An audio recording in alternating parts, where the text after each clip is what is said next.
क्या पॉली नहीं पढ़ा है?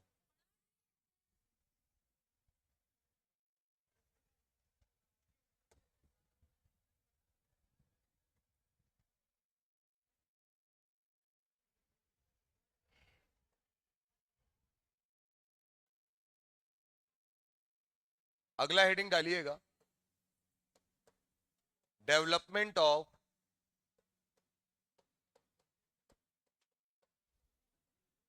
Periodic table.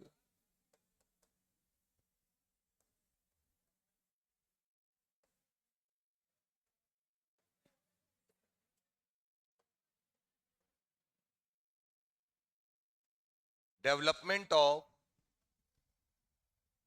Periodic table.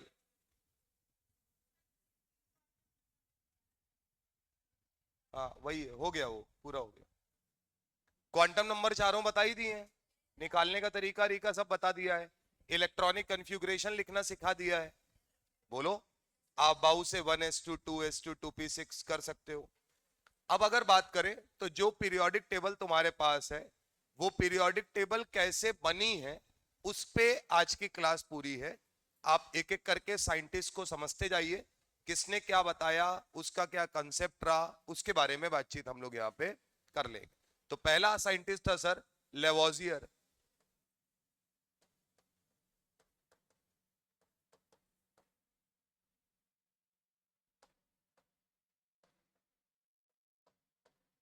तो पहला हेडिंग डालिएगा, लेवोजियर कंसेप्ट।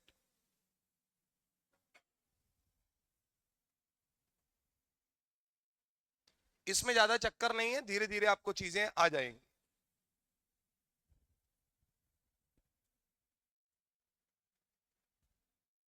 चलें सर, पहले सुनना और उसके बाद उसको लिखना। यहां पे हम लोग क्या कर रहे हैं, जब शुरुआत में कुछ कुछ एलिमेंट पता थे, तो सब लोगों ने क्या किया कि प्रॉपर्टीज के आधार पे उन एलिमेंट को रखकर एक चार्ट बनाने का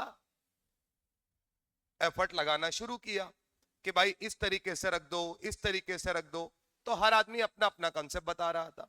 तो उस हर कंसेप्ट के पीछे कुछ अच्छी बातें थी और कहीं पर कुछ ड्रॉबैक थे, यानी कि कुछ कमियां थी। तो दोनों चीजों को पढ़ेंगे। तो लेवोजियर ने बोला कि एलिमेंट जो होते हैं वो जनरली कितने प्रकार के होते हैं, दो प्रकार के। क्या क्या सर? पहला, या तो वो मेटल होगा या वो नॉन मेटल होगा। तो पहली चीज इन्होंने बताई कि एलिमेंट्स कितने प्रकार के हो सकते हैं, दो प्रकार के, या तो मेटल या नॉन मेटल। उसके बाद उन्होंने उनसे पूछा गया कि ये बताओ मेटल कौन होगा, तो बोले जो इलेक्ट्रॉन को लूज करेगा वो क्या कहलाएगा, मेटल। जो इलेक्ट्रॉन को एक्सेप्ट करेगा वो क्या कहलाएगा, नॉन मेटल। तो लिखिएगा, अकॉर्डिंग टू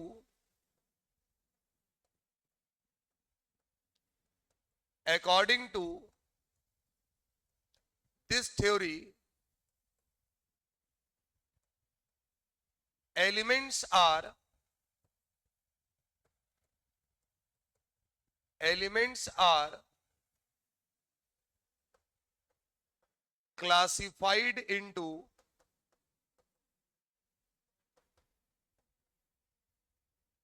two parts.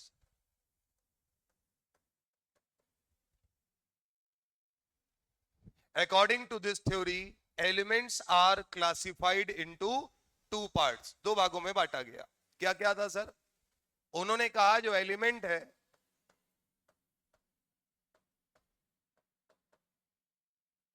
या तो वो मेटल होगा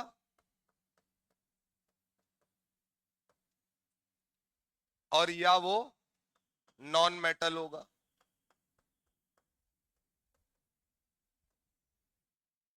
या तो वो मेटल होगा या नॉन मेटल होगा।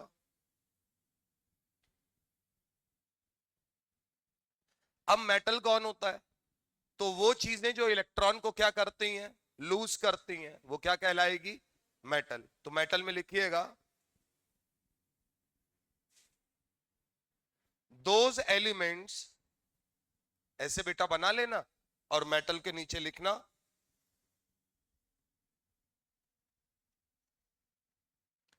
Those elements having tendency, those elements having tendency to lose electron, to lose electron are called metals, are called metals. Example के तौर पे सर मान लीजिए सोडियम है Na, तो Na के अंदर प्रॉपर्टी क्या है कि वो अपने पास से एक इलेक्ट्रॉन निकाल देता है। इसका मतलब वो किस कैटेगरी में आ जाएगा? मेटल की कैटेगरी।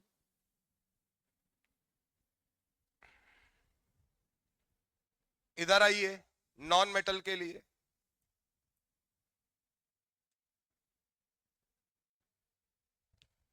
लिखिएगा those elements having tendency, those elements having tendency to accept electron, to accept electron are called non-metal, are called non-metal। इसका सीधा मतलब जो एलिमेंट इलेक्ट्रॉन को लूज करते हैं उनको क्या बोला गया? मेटल। एग्जाम्पल के तौर पे सोडियम। और जो एलिमेंट क्या करते हैं, एलिमेंट जो है वो इलेक्ट्रॉन को एक्सेप्ट कर सकते हैं, उनको अपन लोगों ने क्या बोला? Non metal. एग्जाम्पल के तौर पे मान लीजिए Cl है, तो Cl के अंदर टेंडेंसी है कि वो इलेक्ट्रॉन को एक्सेप्ट करके क्या बनाता है? Cl minus. क्लियर बात? तो जो Cl होगा वो किस कैटेगरी में आएगा? Non metal. अब बात को कहानी की तरीके सुनते जाना सर, यहां तक कोई दिक्कत नहीं होनी चाहिए तुमको, ठीक बात है ना? तो इन्होंने क्या बोला कि दुनिया में जितने भी एलिमेंट पाए जा रहे हैं वो दो प्रकार के होते हैं, या तो वो मेटल होंगे या नॉन मेटल होंगे। अब इन्होंने अपनी थ्योरी सामने रख दी, अब ये थ्योरी चलने लगी। लेकिन कुछ समय बाद क्या देखा गया कि वहां पर एक नया टर्म आया जिसका नाम है मेटलॉइड।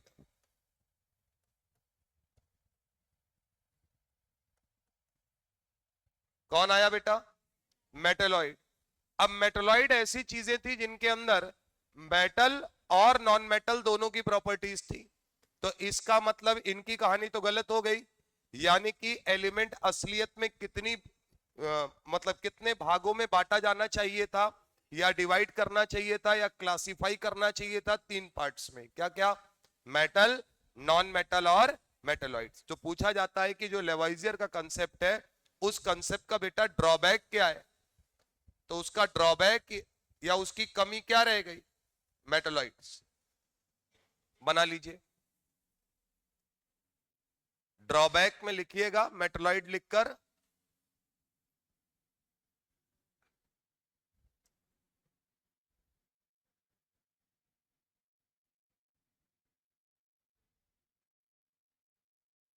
बोले, लिखिएगा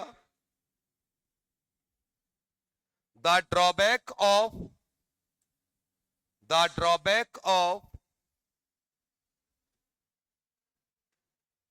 this concept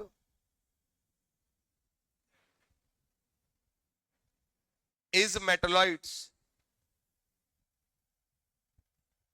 because metalloids are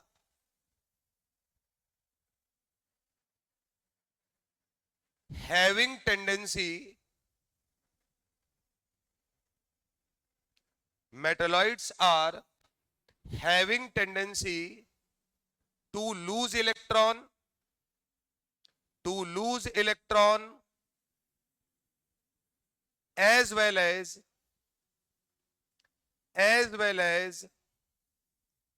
to accept electron, both, as well as to accept electron, both.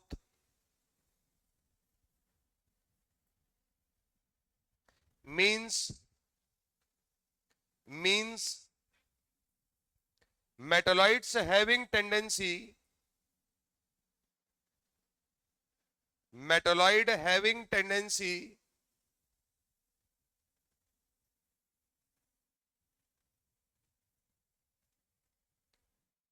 मेटोलाइट्स having tendency to act as a metal as well as non-metal. Clear है मामला सारा? अब सुनो सर, ये पूरी कहानी एक बार देख लो। पहली बार में इन भाई साहब ने पीरियोडिक टेबल में एलिमेंट को सिस्टमेटिकली रखने का प्रयास किया।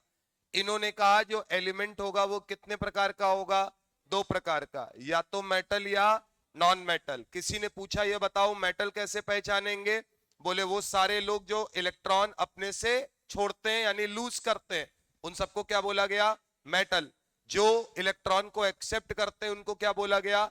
Non metal. बोलो भाई, लेकिन ये थ्योरी कहां पे जाके फंस गई? जब क्या निकाले गए? मेटोलाइट्स मिलना स्टार्ट हुए। मेटोलाइट ऐसे एलिमेंट थे जिनके अंदर दोनों प्रॉपर्टी थी, वो सेम टाइम पर मेटल और नॉन मेटल दोनों की तरीके बिहेव कर सकते थे। तो इस थ्योरी का ड्रॉबैक क्या रहा सर? मेटोलाइट। क्लियर है मामला? अगला है सर, अगली कहानी है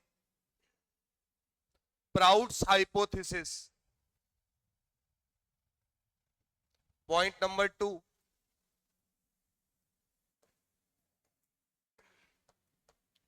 प्राउड्स हाइपोथेसिस।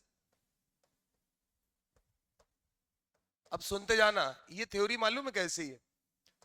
ये थ्योरी बिल्कुल ऐसी है कि किसी ने एलिमेंट उतने समय ज्यादा आए थे नहीं, उतने ढूंढे नहीं गए थे। ये सन 1800 में हम लोग चल रहे हैं एक तरीके से समझिए। तो उस समय सामने वाले की बात तब तक मान ली जा रही है जब तक कि कोई उसको गलत प्रूफ करने वाला ना आ जाए। बात समझ में आया? असलियत में तो मैंने आपको पहले ही पढ़ा दिया है कि पीरियोडिक टेबल सही वाली कौन सी है? Long form of periodic table, जो किस पर निर्भर करती है? एटॉमिक नंबर पर। और मैंडलीफ ने पहली बार वो काम करना शुरू भी किया था, बस उसने एटॉमिक मास के आधार पे बना दिया था। बोलो भैया, तो ये सब लोग जो है इनका विकेट गिरेगा, ये तय बात है। बात समझ रहे हैं? बस मैं आपको इसको बाद में इसलिए पढ़ा रहा हूं कि अब आपको ये रियलाइज हो रहा है कि ये सारी थ्योरी गलत है। क्योंकि अगर मैं शुरुआत में पढ़ाता और बाद में तुमसे बोलता कि ये गलत है, तो तुम्हारे मन में होता कि फिर क्यों पढ़ाया जा रहा है। तो ये इतिहास के तरीके है, क्या हुआ है ये हमें पता होना चाहिए। बात समझ में आ रही है? प्राउड्स भाई साहब जो थे, अब यहां पे जो कहानी चल रही है वो कैसे चल रही है मालूम है? कि जैसे आपने अपने स्कूल पे सोक्रेटिस सुकरात की कहानी पढ़ी है ना सर? क्या है उस कहानी में, क्या गड़बड़ की थी उसने? नहीं पढ़ा तुमने? तुम लोग हिंदुस्तान में ही पढ़े हो ना सबके सब, कि बाहर पढ़े हो? सोक्रेटिस की कक्षा 1 से लेकर कक्षा 12 तक, वो 10 तक में कोई कहानी नहीं पढ़ी तुमने। इसीलिए मैंने दोनों नाम लिखे हैं, बोले हैं कि हिंदी वाले सुकरात बोलते हैं उसको। हाँ, जहर का प्याला पिलाया गया था उनको, निपटा दिया गया था। बोलो, क्या कह दिया था उन्होंने? ये सब नहीं पढ़ा तुमने? अब तो तुम आगे पढ़ भी नहीं पाओगे, तुम तो फंस गए पीसीएम में। अब क्या होगा यार? मतलब तुमने कुछ भी नहीं पढ़ा। अच्छा, तुमने जो पढ़ा वो तुम्हारे काम का है नहीं, तभी तो कोचिंग करनी पड़ रही है तुमको। कितने लोगों ने कहानी सुनी है उसकी? एक आदमी। अच्छा, कितने लोगों को ये पता है कि सोक्रेटिस को जहर दिया गया था, मार दिया गया? अच्छा, प्लूटो को जानते हो? हैं? प्लूटो उसका चेला था। अबे नहीं पढ़ा तुम लोगों ने कुछ भी? बहुत अच्छे यार भाई साहब। अच्छा, अभी तुम्हारे 11th 12th में इंग्लिश में वो है जूलियस सीजर है, अब खत्म हो गया, खत्म, वो सब भी नहीं है। अच्छा, तुम लोग वो वाले हो, पीसीएम पे ध्यान दे रहे हो केवल, या पीसीबी पे देते होगे? इंग्लिश है? अच्छा, इंग्लिश में क्या पढ़ रहे हो? हाँ, ये भी तुम्हें नहीं आएगा अभी आगे जब 12वीं के बाद पूछेंगे तो। खैर, सुनिएगा, नहीं सुने हो तो सुन लो। सोक्रेटिस की कहानी सिर्फ इतनी है, मोटा मोटी बात करेंगे।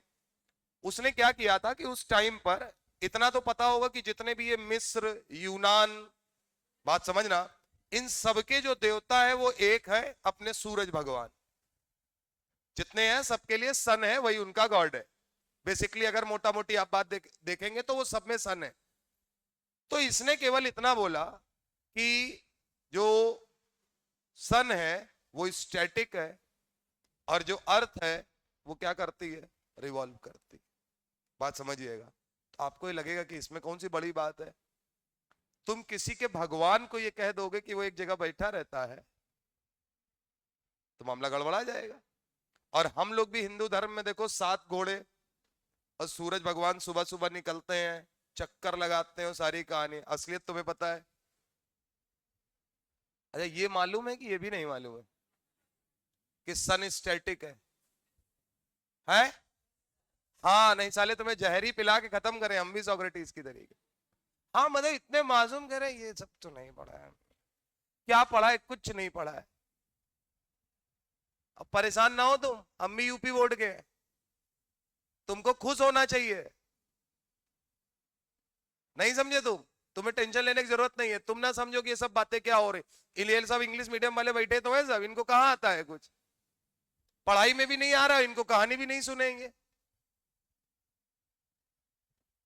अब सुनिएगा, तो उन्होंने इतनी बड़ी बात जब बोली तो जाहिर सी बात है सब लोग उनके अगेंस्ट हो गए।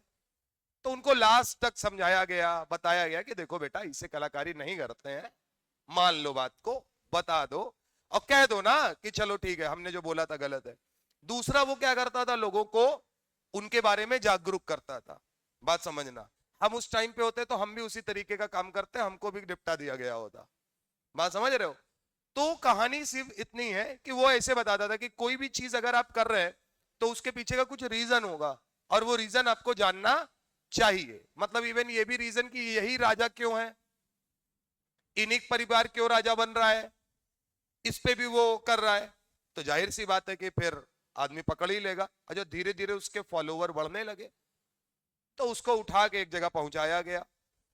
उनको बोला गया कि कल अगर तुम कल तक नहीं सुधरे तो तुमको फिर जहर का प्याला पिलाया जाएगा। जो एक फोटो आप देखते हैं जिसमें उसके पैर को पकड़े हुए प्लूटो, बात समझना, और वो जहर का प्याला जो है वो उसके मुंह में रखा जा रहा है। तो कहानी यह है कि उसके एक रात पहले, जिस दिन उनके साथ ये सब कांड होना था,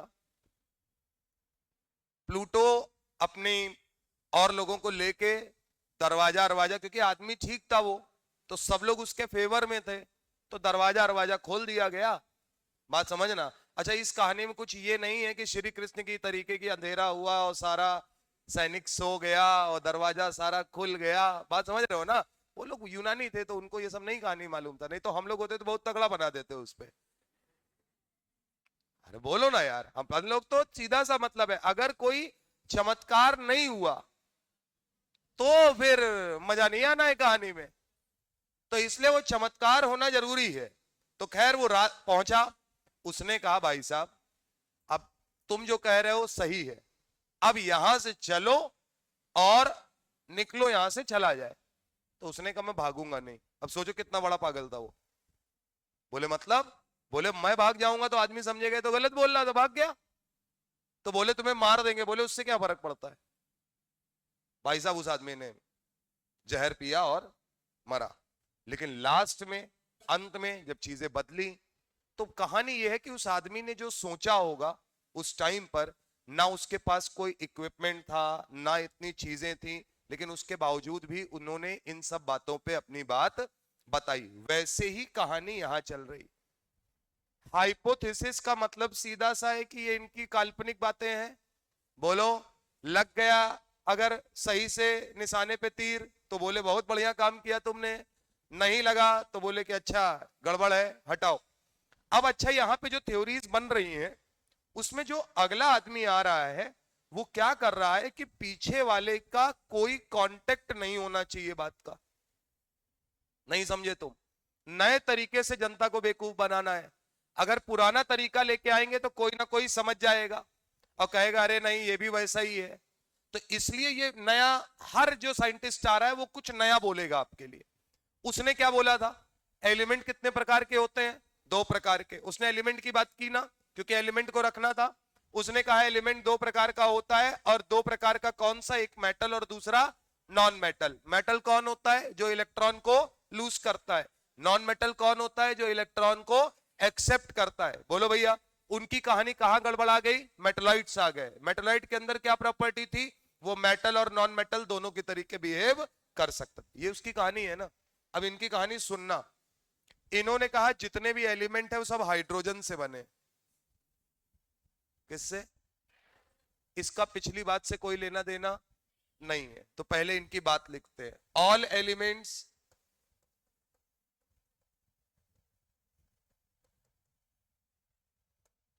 are made from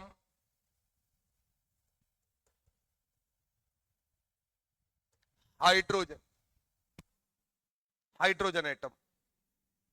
all elements are made from hydrogen atom. कहानी की तरीके इसलिए तुमको सुना रहे हैं बेटा, कि पेपर में जब ये आएगा तो उसमें पूछा जाएगा कि कौन सा स्टेटमेंट गलत है। तो आपको अगर वो लिंकअप नहीं आया तो आप सवाल गलत कर दोगे वहां पे। अब इन्होंने बोला सारे एलिमेंट किससे बने हैं, हाइड्रोजन से। बोले अच्छा। तो बोले कि ये तुमको कैसे पता चला, तो बोले कि ये पता है हमको ऐसे कि atomic mass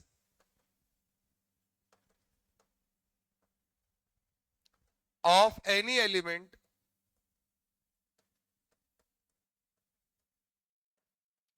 atomic mass of any element, यानी किसी भी एलिमेंट का एटॉमिक मास अगर आप देखें तो वो होता है n times atomic mass of hydrogen atom. जहां पर n क्या है, total number of hydrogen atom. अभी तुम कुछ उतारो मत, केवल कहानी समझो ये क्या कह रहा है। तो इसने कहा सब कुछ हाइड्रोजन से बना है, और हाइड्रोजन से बना है, और अगर आप किसी भी एलिमेंट का एटॉमिक मास देखेंगे तो वो हमेशा n times atomic mass of hydrogen atom आएगा। बोले अच्छा। बोले कैसे, बोले एग्जांपल के तौर पे, बोले ये बताओ किसका दिखा दे, बोले सोडियम का ही दिखाओ। तो सोडियम का एटॉमिक मास कितना है, 23। ये उस समय निकाला गया था। तो ये बोले कि ये बेसिकली 23 क्यों है, समझना। ये 23 इसलिए है क्योंकि 23 मल्टीप्लाई बाय 1। 1 क्यों, हाइड्रोजन का एटॉमिक मास कितना होता है, 1। तो 23 इंटू 1 इज इक्वल टू 23। होगा या नहीं होगा। अब रुकना, कहानी समझते जाना। इसका मतलब इनकी थ्योरी के हिसाब से सोडियम को बनाने के लिए कितने हाइड्रोजन एटम ने अपना बलिदान दिया होगा, 23 ने। यही तो है नंबर ऑफ हाइड्रोजन एटम। यानी इसकी थ्योरी ने कहा कि सोडियम को 23 हाइड्रोजन एटम मिलकर बनाते।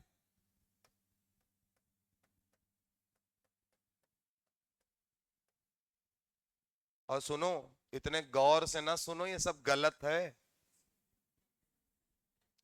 इन सबका विकेट गिरा है ना, क्योंकि तुम ज्यादा गौर से सुन रहे हो तो हमें डर लग रहा है कि तुम कहीं इसी को ना मान के चलने लगना। अबे हाइड्रोजन एटम मिलके कभी सोडियम बनाएंगे, तो तुमको खुश होना चाहिए कि अभी इनका विकेट गिरने वाला है। अब ये बताओ इधर, ये आदमी जो था वो केमिस्ट्री का तो नहीं था जैसा मुझे लगता है, ये मैथ का आदमी है। क्यों, सुनते जाओ। किसी भी नंबर को 1 से गुणा करने पर वही नंबर आ जाता है, आता है या नहीं आता है। तो इसलिए इसने पहले तो किसको पकड़ा, ये चालाकी है इसकी, हाइड्रोजन को। क्योंकि इसने ये कहा कि जब अगर हम हाइड्रोजन ले लेंगे तो यहां तो 1 लिख ही देंगे, और यहां कोई ना कोई नंबर आएगा ही आएगा। तो यहां किसी ने कहा कि देखो भैया ये हमारा 32 वाला।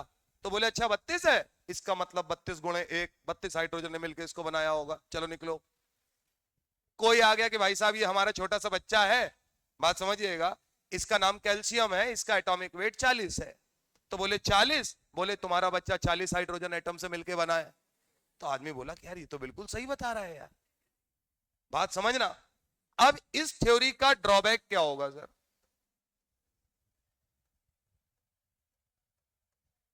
इस थ्योरी का ड्रॉबैक बताइए। है फार्मूला इसका ड्रॉबैक है, देख लो।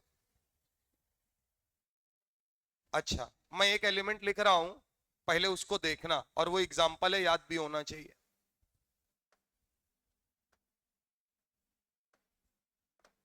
जो ऊपर लिखा है वो एटॉमिक मास लिखा है, स्ट्रांशियम। बहुत सालों के बाद, ये तो वो बता के चला गया, बहुत सालों के बाद किसी को स्ट्रांशियम मिला, एसआर, और उसका एटॉमिक वेट कितना था? 87.5। अब प्राउड भाई साहब को कंधे से पकड़ा गया, कॉलर से, कि चलो। बोले क्या हो गया? अरे बोले यहीं बता देंगे। अरे बोले यहां नहीं बताओगे, वहीं गांव में सबके बीच में बताओगे। तुमने लेवाइजर की बेइज्जती की थी, अब हम तुम्हारी करेंगे। बोले क्या हुआ? बोले ये स्ट्रांसियम मिला है, इसका एटॉमिक वेट 87.5 है। अब बताओ ये कितने से मिला है? ये कैसे बना है? 87.5 हाइड्रोजन एटम से। एटम आधा पौना सवा होता है। बोलो, तो यानी इस थ्योरी का ड्रॉबैक क्या था? Fractional atomic weight. बोलो भैया, फ्रैक्शनल एटॉमिक वेट वाले जो एलिमेंट थे वो इस थ्योरी का क्या थे? ड्रॉबैक थे। उतारिएगा नहीं सर, पूरी कहानी देखिए, इतनी ही है और इतनी ही आपको आनी चाहिए। मामला समझ में आया या नहीं आया? एक बार देखो पूरा। अब मैंने यहां लिख दिया है, वो सब फार्मूला फर्जी है यार, बात समझो। अगर कोई कह दे, हम कहते हैं हमारा नाम निर्मल है, बात समझना। बोले मैं एक एलिमेंट हूं, मेरा एटॉमिक मास 108 है, तो ये तो कह देगा तुम 108 हाइड्रोजन आइटम से मिलके बने हो। अबे यार, ये किसी को भी एक से गुणा करोगे तो वही नंबर आ जाना है। लेकिन हाँ, एक जगह ये गलती कर गया, क्योंकि ये नहीं जान पाया कि ये केमिस्ट्री है, ये मैथ नहीं है। मैथ में आधा भी हो जाता है, 1/4 भी हो जाता है, 1/8 भी हो जाता है। लेकिन एटम के लिए क्या सबको ये पढ़ाया गया है कि एटम जो होता है वो स्मॉलेस्ट पार्ट होता है, एटम को ना तोड़ा जा सकता है, ना काटा जा सकता है, ना फोड़ा जा सकता है, कुछ नहीं किया जा सकता। यानी एटम कभी भी फ्रैक्शनल में पॉसिबल नहीं है। यानी कि जब फ्रैक्शनल एटॉमिक वेट वाले एलिमेंट मिलने लगे तो वहां से किसकी थ्योरी को डिस्कार्ड कर दिया गया? प्राउड्स के हाइपोथेसिस को खत्म माना गया। मामला समझ में आ रहा है? छापिए सर। ये इतिहास पढ़ रहे हो, बस ऐसे समझो केमिस्ट्री का। तो आप इसको वैसे ही लीजिए कि एक थ्योरेटिकल पोर्शन है और आप इसको कहानी की तरीके सुनते रहिए। हाँ, मेन बातें आपको याद होनी चाहिए कि किसने क्या कहा है, किसका क्या ड्रॉबैक है।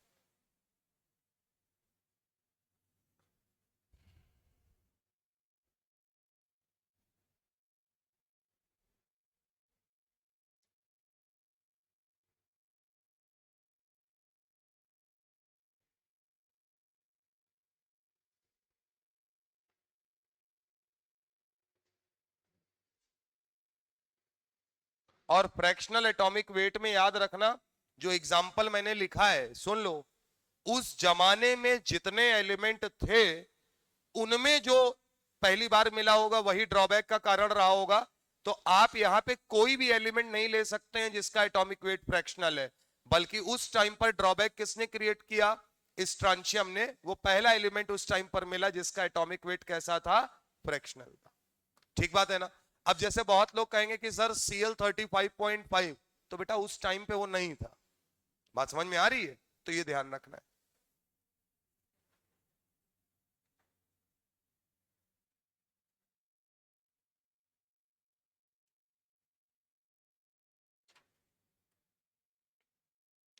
तो ये आपके दो हाइपोथेसिस, मतलब दो थ्योरीज कंप्लीट हो गई हैं।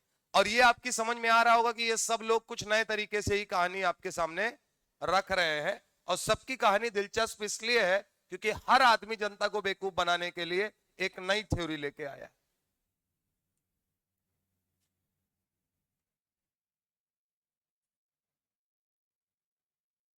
चले भैया, दोनों थ्योरी का कहानी बताओ फटाफट। पहले आदमी का नाम बोलो, कॉपी वॉपी मत पलटो। कहानी के तरीके, डोबर्नियर था, उसने क्या बोला? एलिमेंट कितने प्रकार का, कौन कौन सा, कैसे पहचानोगे कौन मेटल? जो इलेक्ट्रॉन दे। कौन नॉन मेटल? जो इलेक्ट्रॉन एक्सेप्ट करे, इलेक्ट्रॉन देने वाला कोई एक एग्जांपल Na बनाता है, Cl माइनस बनाता है, सीधा सा मामला है। इस थ्योरी का ड्रॉबैक क्या रहा? जब उसने ये बात बताई थी तो मेटोलाइट्स के अंदर क्या टेंडेंसी, क्या प्रॉपर्टी, मेटोलाइट जो होता है वो मेटल और नॉन मेटल दोनों के तरीके बिहेव कर सकता है, इसका मतलब मामला गड़बड़। अगला आदमी कौन आया? प्राउड्स ने क्या बोला? सारे एलिमेंट किससे मिलकर बने हैं? हाइड्रोजन से। किसी ने कहा कि कैसे, तो बोले नहीं मानोगे तो फार्मूला लिखा कि किसी का भी एटॉमिक मास अगर देखोगे एलिमेंट का तो वो n times atomic mass of hydrogen के बराबर होगा। जैसे सोडियम की बात करें तो उसका एटॉमिक मास 23 है, यानी कि वो 23 हाइड्रोजन एटम से मिलकर बना है। इस थ्योरी का ड्रॉबैक क्या था बेटा? फ्रैक्शनल एटॉमिक वेट वाले जो एलिमेंट आए वो इस थ्योरी का क्या है? ड्रॉबैक है। तो फ्रैक्शनल एटॉमिक वेट में कौन है एग्जांपल के तौर पे? स्ट्रांशियम 87.5। क्लियर है मामला? अगला है सर, ये दो हो गए, तीसरा आएगा डोबर्नियर। तीसरे भाई साहब हैं सर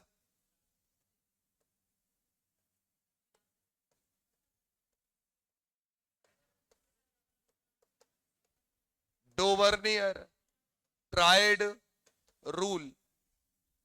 पूरा लिख लो भैया, डोबर्नियर ट्राइड रूल।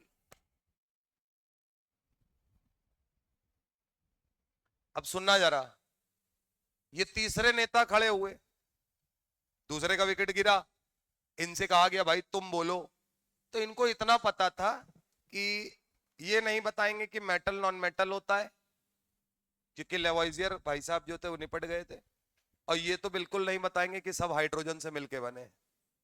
बोलो भाई, तीसरा बताएंगे और कुछ नया बताएंगे। तो इन्होंने क्या कहा कि देखो इसको एक सिस्टमैटिक वे में रखना है, तो इन्होंने ट्राइड का मतलब हुआ तीन। क्या? तीन। इन्होंने क्या किया? इन्होंने कहा देखो हम क्या करेंगे, तीन एलिमेंट यहां रखेंगे, एक्स वाई जेड, बात समझना, और बोले इसको मिलाकर एक सेट बनाएंगे जिसको हमने नाम दिया ट्राइड। क्या नाम दिया इन्होंने? ट्राइड, कि ये तीन एलिमेंट ट्राइड को फॉलो कर रहे हैं। बोले कि तुम ये कैसे पहचानोगे कि एक्स वाई जेड में क्या क्या रखा जाएगा यहां पर? तो बोले कि ये तीनों की प्रॉपर्टीज सेम होंगी, लेकिन रखने का तरीका ये होगा कि बीच में वो एलिमेंट जो भी होगा उसका जो एटॉमिक वेट होगा, atomic weight of middle element, बोलो भैया, is equal to atomic weight of x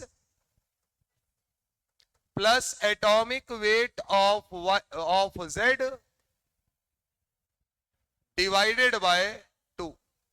बोले कि जो मिडिल एलिमेंट होगा उसका atomic weight first and third element के एटॉमिक वेट के एवरेज के बराबर होगा। यानी अगर ऐसी सिचुएशन कहीं आएगी तो हम बोलेंगे कि ये लोग क्या फॉलो करते हैं? डोबर्नियर ट्राइड रूल को फॉलो कर रहे हैं। और ऐसे एलिमेंट्स की जो प्रॉपर्टीज होंगी वो देखी गई कि इनकी केमिकल और फिजिकल प्रॉपर्टीज क्या है, या केमिकल प्रॉपर्टीज क्या है? सेम है। क्लियर है मामला? तो लिखिएगा, पहले लिख लीजिए, और यहां से पेन चलाने का काम आएगा। आपको क्यों पहले से पढ़ा दिया गया है वो भी आपको पता चलेगा, सारी बातें पता चलेगी। लिखिएगा, अकॉर्डिंग टू डोबर्नियर,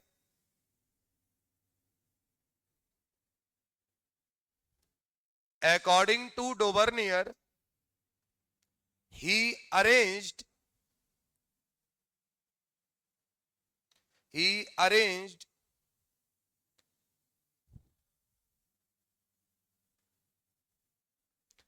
element into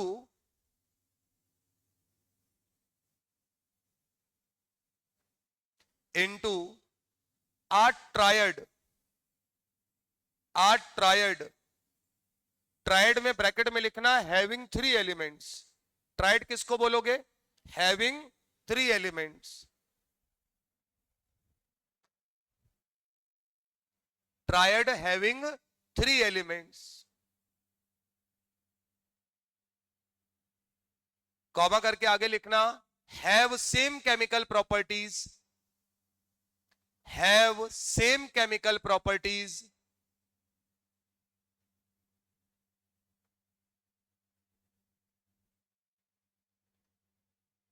ठीक है ना। अब इन्होंने क्या किया कि एलिमेंट्स को तीन तीन को पकड़ा और उन तीन को एक डब्बे में बंद किया और बोले ये तीनों की प्रॉपर्टी क्या होंगी, सेम होंगी। क्लियर बात।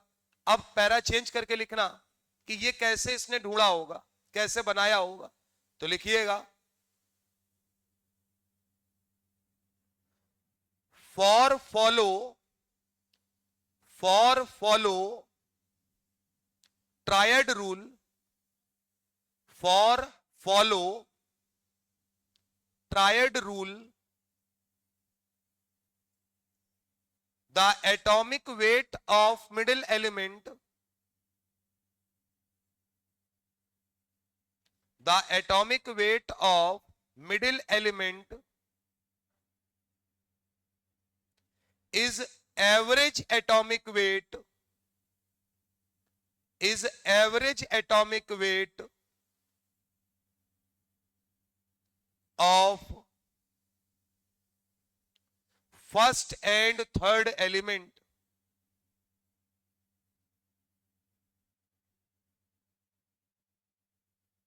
First and third element. ये फॉर्मूला बनाओ, ये डब्बा बनाओ, एक्स वाई जेड वाला डब्बा बनाओ और ये बनाओ।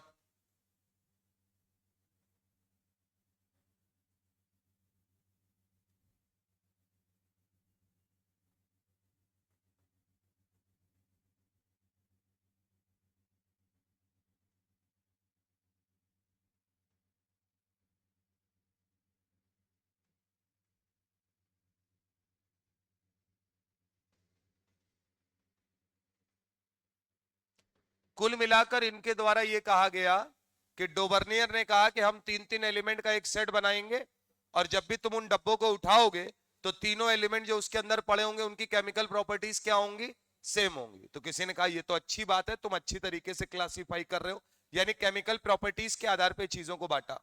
फिर पूछा गया कि आप ये ट्रायड रूल का जो सेट बनाते हो ये सेट कैसे बनाते हो।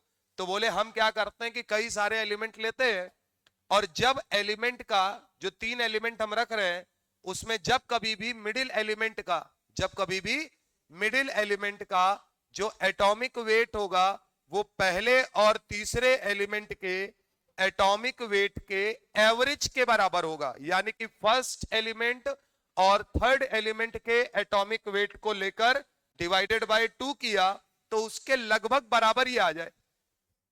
बात समझ में आ रही है? नियरली इक्वल टू, क्या बोला गया, नियरली इक्वल टू। लास्ट में लिखिएगा, ये बना लिया। इसके बाद नीचे लिखना कि the atomic weight of middle element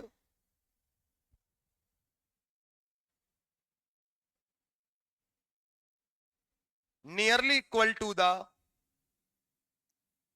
nearly equal to the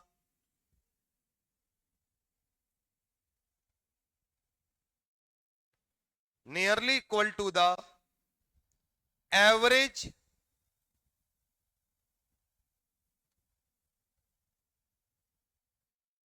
atomic weight of first and third element, of first and third element। Example sir देखो इधर, कैल्शियम,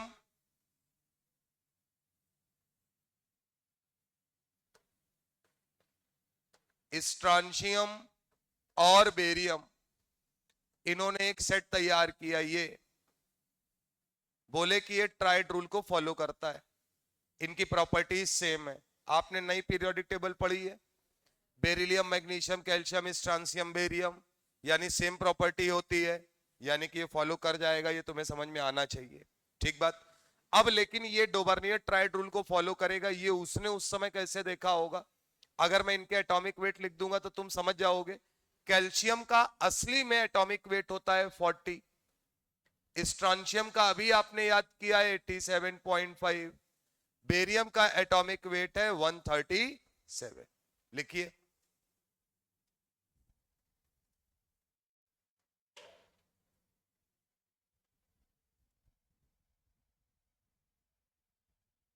ठीक है, अब हम क्या करने जा रहे हैं, एटॉमिक वेट ऑफ स्ट्रॉन्शियम, इसको कैलकुलेट करने जा रहे हैं कि ये बात सही है या गलत है जो कहानी लिखी गई है पीछे। तो स्ट्रॉन्शियम का एटॉमिक वेट किसके बराबर होगा बताओ, पहले और तीसरे। तो पहले एलिमेंट का एटॉमिक वेट कितना है 40, तीसरे वाले भाई साहब का कितना है 137, और एवरेज लेना है तो डिवाइडेड बाय 2, यही तो होगा।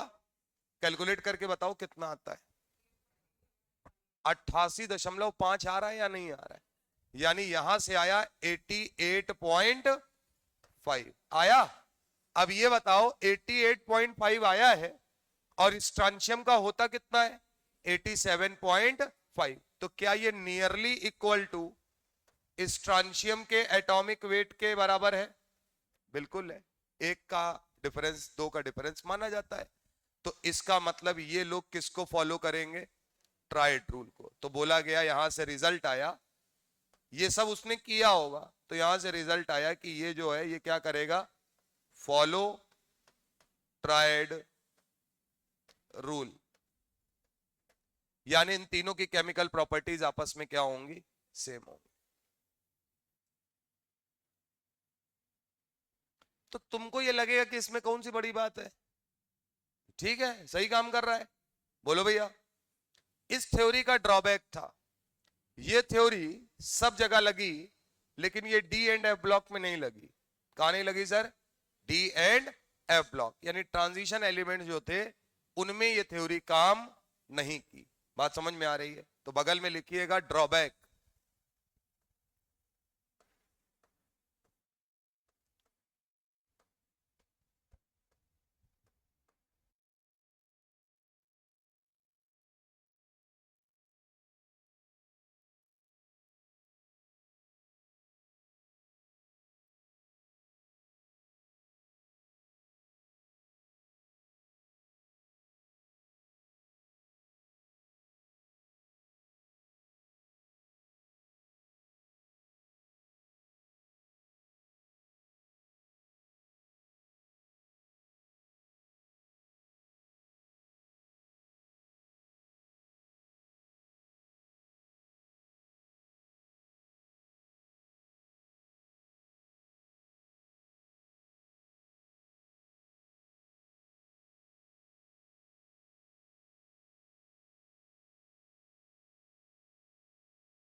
Hello hello hello hello hello.